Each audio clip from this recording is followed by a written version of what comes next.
পেশোয়ারি গোশত রান্না করব, এই জন্য প্রথমে লবণ দিয়ে মাখিয়ে ম্যারিনেট করে রাখছি। প্রচুর পরিমাণে পেঁয়াজ, রসুন, কাঁচামরিচ, আদা এগুলো দিতে হবে। চুলায় প্রথমে ঘি দিয়ে নিব একটু। পেশোয়ারি রান্নার মূল আকর্ষণ হচ্ছে প্রচুর পরিমাণে ঘি লাগবে এখানে।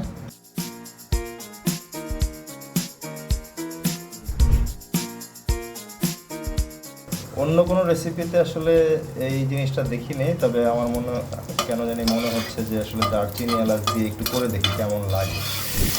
ঘিয়ের মধ্যে আমরা প্রথমে মাংসটা দিয়ে দিলাম।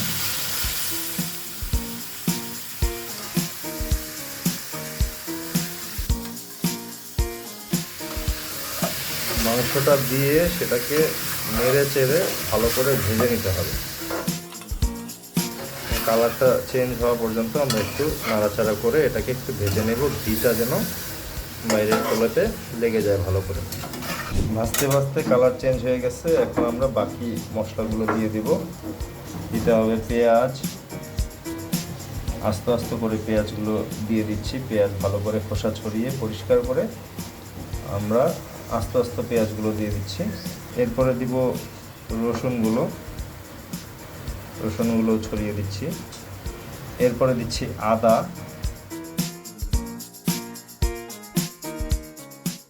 সাথে দিচ্ছি কাঁচামরিচ। পেশোয়ারি রান্নার মূল আকর্ষণ হচ্ছে গোলমরিচ। আমরা এই যে কালো কালো গোলমরিচগুলো পুরোটাতে ছড়িয়ে দিয়ে দিচ্ছি, এবং এর স্বাদকে আরও বাড়িয়ে তোলার জন্য আমরা দিয়ে দিচ্ছি নাগামরিচ। টমেটোগুলোকে মাথাগুলো কেটে নিয়ে আমরা বসিয়ে দিলাম। সাথে দিয়ে দিচ্ছি একদম আস্তে আস্তে করে আলুগুলোকে কেটে দিয়ে দিচ্ছি। সব মশলা দেওয়া হয়ে গেলে একটু আমরা নেড়ে চেড়ে নিব।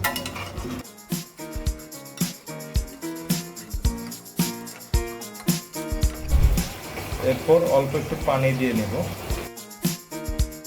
আলু এবং টমেটো এগুলো এবং বাকি জিনিসগুলোর জন্য আমরা আরেকটু লবণ দিয়ে দিচ্ছি। পরিমাণ মতো লবণ দিয়ে দিবেন সবাই। তারপর আমরা ঢেকে দেব। তেলটাকে ঢেকে একটু দমে রেখে দেব।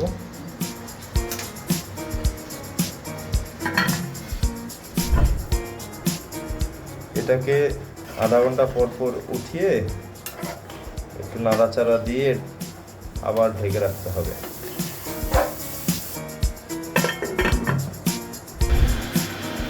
রংটা একটু চেঞ্জ হয়ে গেছে। এর ভিতরে আমরা এখন কিছু ধনেপাতা কেটে দিচ্ছি। ধনেপাতা দিয়ে একটু নাড়া দিয়ে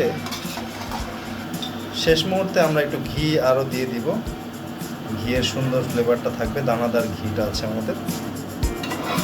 2 চামচ ঘি দিয়ে দিলাম উপরে, দিয়ে আরেকটু ঢেকে রাখবো। এই হয়ে গেছে আমাদের পেশোয়ারি মাংস। এখন আমরা খেয়ে দেখব কেমন লাগে। এখন নিয়ে নিচ্ছি পোলাও, সাথে নিয়ে দিচ্ছি পেশোয়ারি মাংস। মাংসটা একদম দারুণ সিদ্ধ হয়েছে। টমেটো, ধনেপাতার একটা হালকা ফ্লেভার আছে।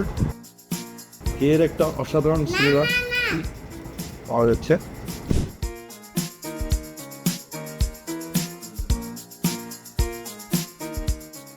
সেই মজা, টক মিষ্টি ফ্লেভার, এটা মাংসের ফ্লেভারটা খুবই মজা। আপনারা বাসায় ট্রাই করে দেখবেন।